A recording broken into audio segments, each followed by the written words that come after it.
Hi, this is Lee Robinson, production designer on Until Dawn.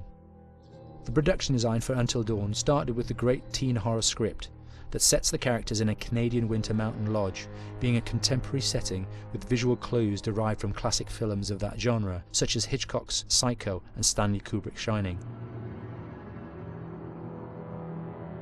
The storyboards are vital to the production design as it allows the designer to understand the scale of the environments to be made and the detail that would be seen to create the atmosphere of a horror. This took us into concepts that took these storyboards further, visualizing the world through the color palette, the lighting, tone and the mood, and developing key locations such as the lodge, the cable car stations, the forests themselves, the wilderness. As you can see, the environments and atmospheres change quite a bit from warm and inviting to cold and threatening. The Millionaire's Mountain Lodge was a key example. It was designed to be made from nearby stone and timber, embedding it into the landscape, with a contrasting and contemporary interior needing to be opulent and extravagant. We created dark and claustrophobic corridors with ominous and large open spaces, almost cathedral-like in size, and with huge structures to silhouette and dwarf the characters within, providing a labyrinth to explore and wander. Each character was developed with a strong visual identity in mind, with contrasting colours, tones and silhouettes to identify them, each to have their own texture, pattern and shape, so that when they were lined up you could always identify them. The costume designs allowed a range of clothes that would suit them for the cold winter weather, but also have an element of style and individualism, so that the audience could look at them and relate, recognizing themselves within them. A lady would like to cuddle up with her man by a nice cozy fire bathed in atmospheric mood lighting. Right. It'll get plenty toasty once we're rubbing up against each other. Mike, Yeah. fire and mood lighting. Yes. Working with the lighting artists, we really brought the look and feel of the world together, and this required a thorough understanding of the visual language of teen horror. A key scene was where all the characters emerge out of the rear of the lodge chasing Hannah. A contrast is evident straight away from the exterior wilderness to the warmth of the lodge. The attention to character lighting here is through the bounce and rim lighting, accented colours and composition, creating characters that come from the dark into the light and back again with an emotional effect. Guys, there's someone outside. What the hell? Hannah!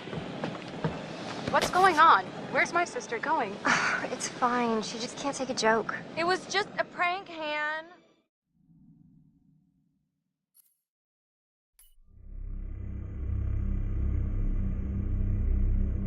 Until Dawn is a game that's full of horror, and one of the things we decided to do early on was to take a scientific approach to how scary it was.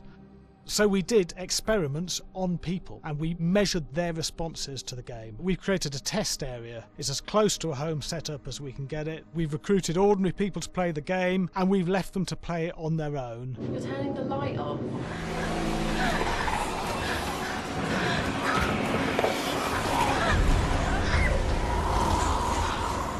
The only difference is it's rigged with cameras and microphones that relay the data through to the next room where people are watching them play.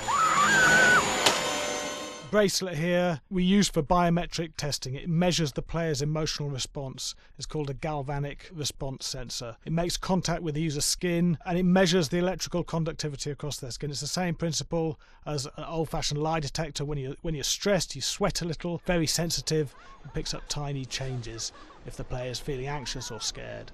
That data's fed back to a testing team, it comes through as a graph.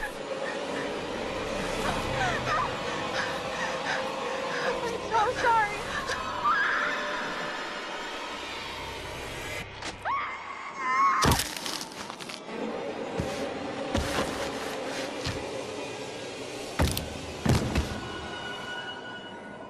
There's no point testing one or two people, you have to test a lot of people. Watch your step.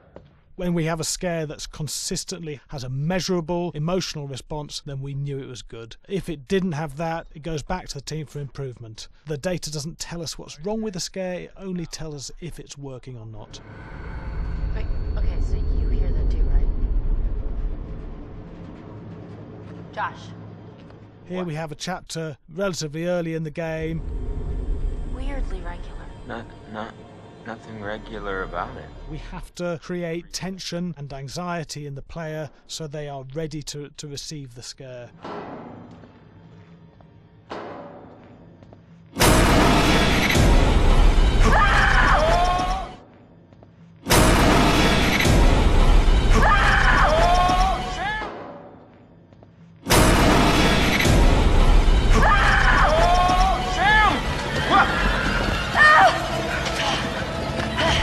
Give the player time to recover, to cool down, to calm down, and then start building the tension again before we do the next scare.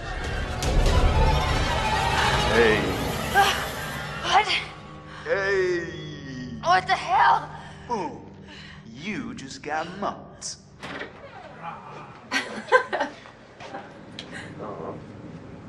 Yeah, I have such an adrenaline high from that game. There's two things we found. One is we could look at the scares, analyse if our expected scares were working effectively. Were people shrieking and covering their hands, or were they getting an emotional response from it? And being scientific about it means that we strip out people's opinions about whether things are working or not. We've got data, and we look at the data. If it's working, we're happy with it. Really scary.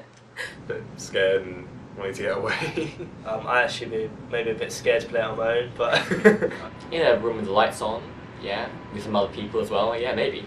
But because I'm a scaredy cat, I would play with someone in the room. And the lights on. It was one of the scariest games I've played in a long while.